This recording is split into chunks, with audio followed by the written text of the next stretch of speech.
Friends, have you ever thought of seeking for the Holy Grail, for that mysterious beauty we feel within us and which we fear losing when we die? I've been thinking about the democratic Grail.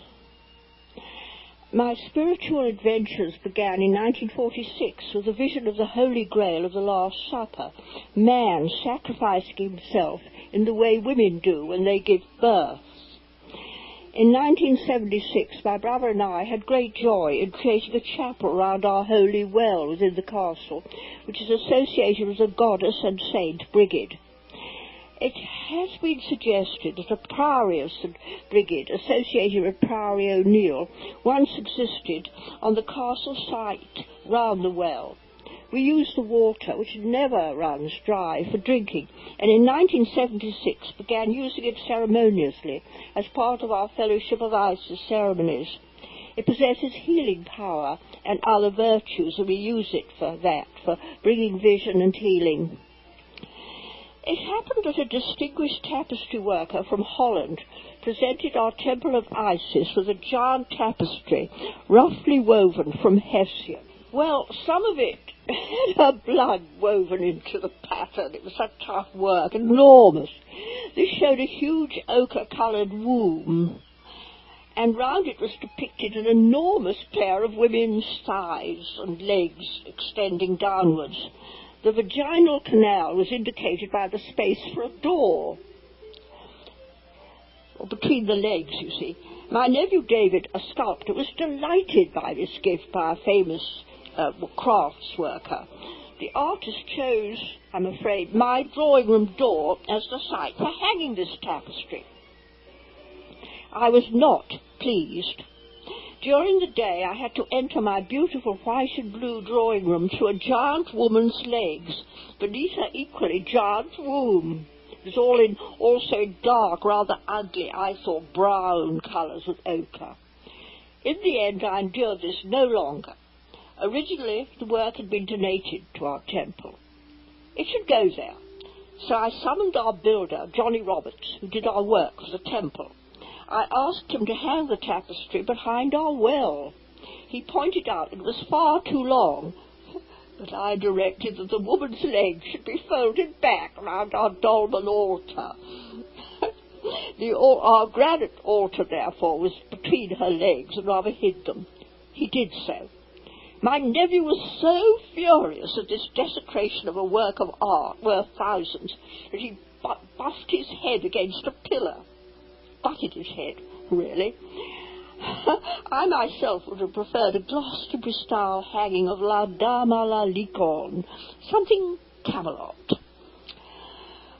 I also wondered what on earth our neighbours would think, so I went to our housekeeper, a monument of Catholic propriety, and asked her to come and see the masterpiece in the temple. Apprehensively, I showed her the work.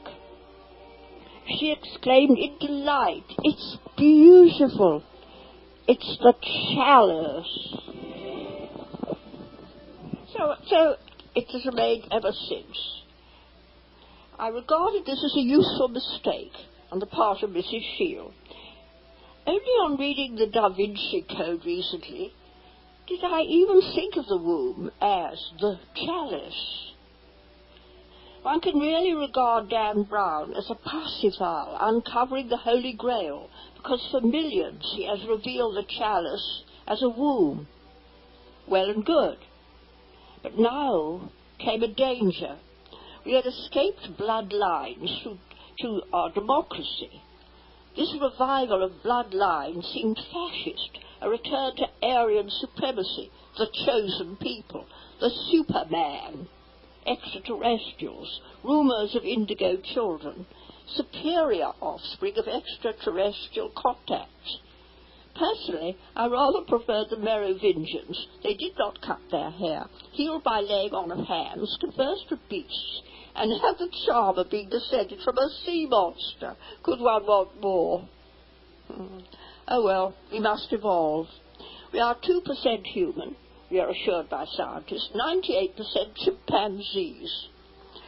How do we know that they are not people walking around like Da Vinci, 98% human, 2% extraterrestrial?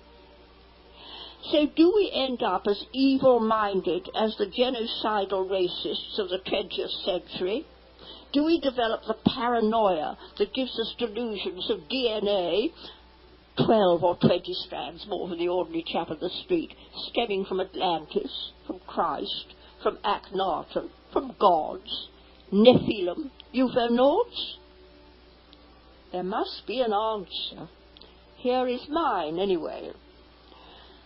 Life is not a patriarchal hierarchy, mounting a ladder of importance, licking the feet of those above, kicking the noses of those below. Life is not a caste system. Life is bodied forth from the divine womb of the Mother Goddess, inspired by the Father God. From this democratic Holy Grail of the cosmic womb are birthed every creature, whether deity or insect, equally loved and cared for. The animals on our earth have their own evolution carried on in the inner planes, whence comes the holy beasts, the cherubim, and the divine birds and reptiles of the ancient Egyptian pantheon. As for trees, the monkey puzzle tree is a god in its home in South America, providing food and clothing, all necessities. With this new vision, I now accept the Grail tapestry behind our well as the womb of the goddess who brings forth all that is.